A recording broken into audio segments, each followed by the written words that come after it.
Hello and welcome back. तो चलिए इस वीडियो में हम बात करते हैं फंक्शंस के बारे में। फंक्शन बेसिकली सब सेट ऑफ कोड है जिसका मेन काम है कुछ डेडिकेटेड टास्क को परफॉर्म करना।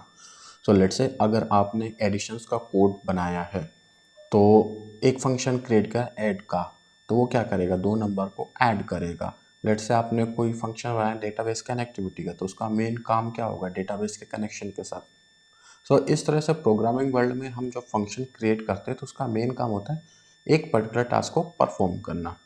सो जैसा कि आप जानते हैं सी प्लस प्लस जावा इन सभी लैंग्वेज में फंक्शन का सपोर्ट है। सिमिलरली पाइथन में भी फंक्शन का सपोर्ट है। और जानते हैं कैसे हम फंक्शंस को क्रिएट कर सकते हैं, तो बहुत ही सिंपल है। दो चीज़ होती है, एक फंक्शन को डिफाइन करना एंड फंक्शन को कॉल करना। अभी जो हम कर रहे हैं वो फंक्शन को डिफाइन कर रहे हैं। सो ये देखिए, हमने फंक्शन को डिफाइन कर दिया एंड माय, और हमने यहाँ पे फंक्शन को कॉल कर दिया। सो समझने की बात ये है कि जो आप फंक्शंस को डिफाइन करते हैं तो पहला जो कीवर्ड होता है वो होता है def. Def stand for definition, function definition. All right, then foo means मेरा फंक्शन नेम, मैं फंक्शन में क्या आर्गुमेंट लेना चाहता हूँ। ओके, एंड देन मेरी फंक्शन की डेफिनेशन एंड ये this is the way to call a function. इस तरह से हमने फंक्शन को कॉल किया। एक फंक्शन जब उसको क्रिएट हो गया तो हम उसको चाहे मल्टीपल टाइम्स तक फंक्शन को कॉल कर सकते हैं। ऑलराइट, कुछ ज़रूरी बातें फंक्शन से रिलेटेड। पाइथन जो है प्योरली ऑब्जेक्ट ओरिएंटेड लैंग्वेजेस है। सो जो फंक्शन है वो भी एक ऑब्जेक्ट है। Function is also an object in Python. यहाँ तक कि जो क्लास होती है वो भी एक ऑब्जेक्ट है पाइथन में। इसको हम समझेंगे जब हम मेटा प्रोग्रामिंग वाले कॉन्सेप्ट पे आएंगे, तब हम समझेंगे कि कैसे एक पाइथन में हम क्लास को एज एन ऑब्जेक्ट कैसे हम क्रिएट कर सकते हैं। Okay, all right. नाउ एक हर फंक्शन जो होता है वो रिटर्न करता है, ठीक है। अगर हम देखें, अगर कोई फंक्शन रिटर्न नहीं करता है तो बाय डिफ़ॉल्ट वो नन रिटर्न करता है, ठीक है। बाय डिफ़ॉल्ट वो नन रिटर्न करता है। लेट्स एग्जीक्यूट आवर कोड, ठीक है। ये देखिए, माय फो नन। अगर मैंने कुछ रिटर्न किया, लेट्स से 10, ओके, सो इसने 10 रिटर्न किया। अब रिटर्न स्टेटमेंट पे आप कुछ भी डेटा टाइप पाइथन के जैसे आप रिटर्न करना चाहें तो यहाँ से रिटर्न कर सकते हैं। प्रिंट 4, इस तरह से हमने डेटा को रिटर्न कर दिया। Now coming to the argument. Argument इस तरह से होते हैं, arg1 arg2, ठीक है। प्रिंट माई फो, लेट्स मैं स्ट्रिंग फॉर्मेटिंग का यूज़ कर लेता हूँ, arg1 एंड arg2। ओके, चलिए हम कोड को एग्जीक्यूट करके देखते हैं, ठीक है। ओ, एरर एक्सपेक्टेड है, ये एरर वाई, क्योंकि आपका जो फंक्शन है वो दो आर्गुमेंट एक्सपेक्ट कर रहा है। सो दे आर द फिक्स्ड आर्गुमेंट, कि ये दो आर्गुमेंट आपको देना ही देना है, ठीक है। तो चलिए हम इनको दो आर्गुमेंट दे देते हैं, ठीक है। माई फो 10 10 11, और सिंस इसने 10 रिटर्न किया सो डेट्स वाई यहाँ पे एट द एंड में 10 प्रिंट हुआ। ओके, और इस फंक्शंस को हमने कॉल कर लिया।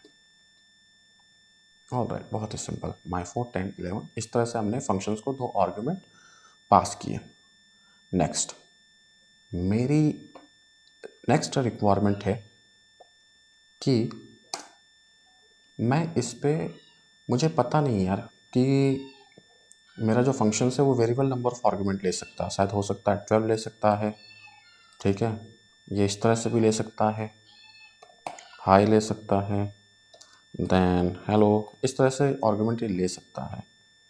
ठीक है, अगर हम इसको इस तरह से, चलिए अगर हम कोड को एग्जीक्यूट करें तो देखिए उसने कहा कि 4 टेक्स 2 पोजिशनल आर्गुमेंट बट 5 और गिवन। सो इस तरह की एरर आती है, तो इसको हम कैसे हैंडल कर सकते हैं, स्टार आर्ग से। ठीक है, स्टार आर्ग्स की हेल्प से माई 4 10 11 देखिए, और मैं इस पे लेट्स से मैं आर्ग्स भी प्रिंट कर देता हूँ। Okay, so my 4 10 11 12 hi hello. अब ये जो आर्ग्स है this is basically a tuple. ठीक है, ये देखिए open of parenthesis and closing of parenthesis, so this is a tuple. सो एक चीज़ तो हमें समझ में आ गया कि टपल के यूजेस कहाँ है।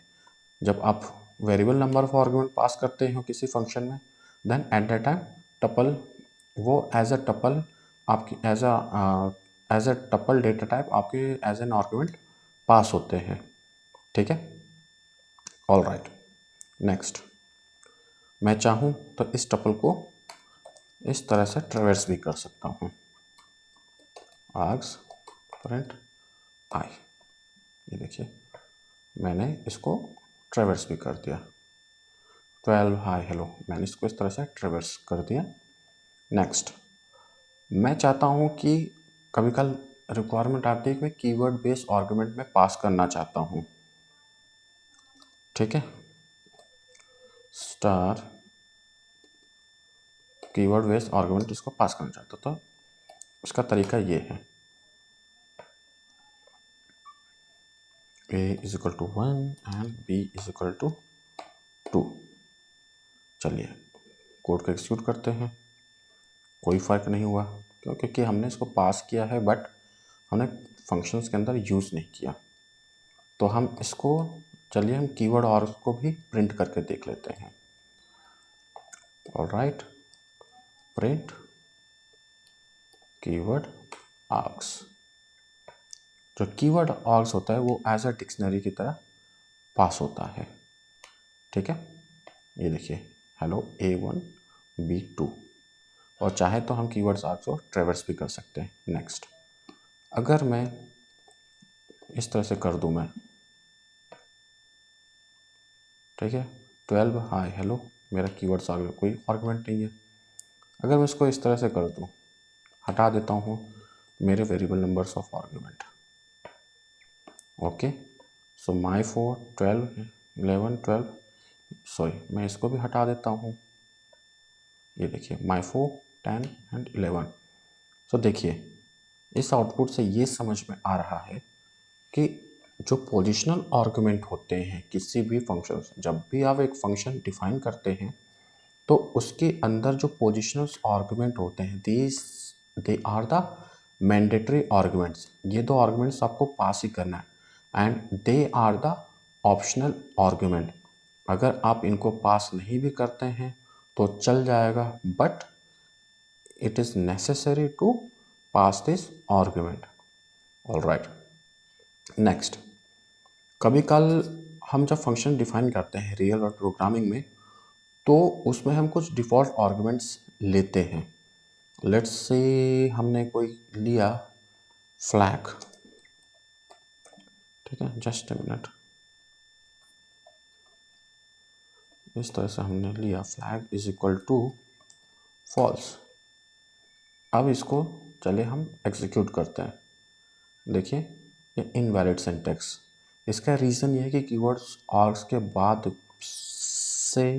बाद में कोई दूसरा आर्गुमेंट आप स्पेसिफाई नहीं कर सकते। ठीक है, flag is equal to false. चलिए फंक्शन को एक्सिक्यूट करते हैं, देखिए मेरी डेफिनेशन अभी करेक्ट है। अब एक चीज़ और ध्यान देने वाली बात, इसके बाद में लेट्स से डॉट कॉमा कर देता हूँ।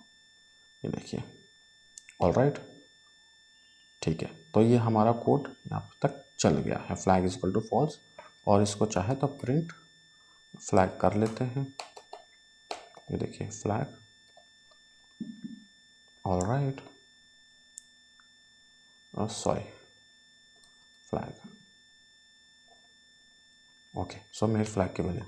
तो अब मैं चाहूँ यहाँ पे flag is equal to true set कर सकता हूँ या फॉल्स सेट कर सकता हूँ। बाय डिफ़ॉल्ट इसकी फ्लैग की वैल्यू जो है फॉल्स होती है, फॉल्स है, ठीक है। सो मैं यहाँ पे चाहूँ जब फंक्शंस को कॉल कर रहा हूँ तब मैं इसकी फ्लैग की वैल्यू को यहाँ पर सेट कर सकता हूँ।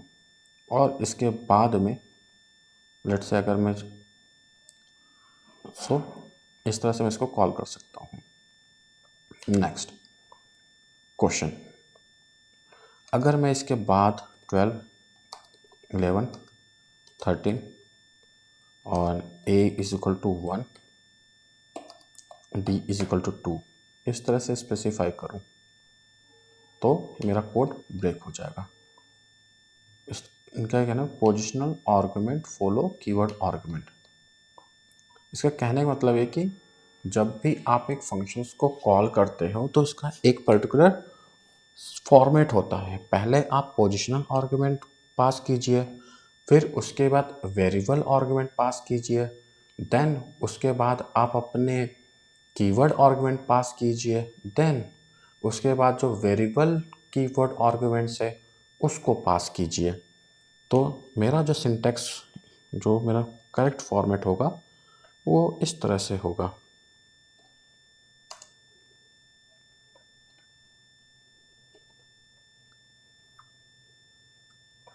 Flag is equal to 2, so my 4, 10, 11, 12, 13 और मेरे ये सब आर्गुमेंट्स है, फिर मैंने कीवर्ड्स आर्गुमेंट और ये मेरा फ्लैग। सो इस तरह से हमें फंक्शंस को कॉल करने हैं, ठीक है। सो बहुत ही सिंपल है फंक्शंस, बस एक बार जब आप प्रैक्टिस करोगे तो चीज़ें आपको और अच्छे से क्लियर हो जाएगी। सो so this is just a basic overview about functions. So we will discuss another topic in upcoming videos. So thanks for watching. Have a nice day. Bye bye.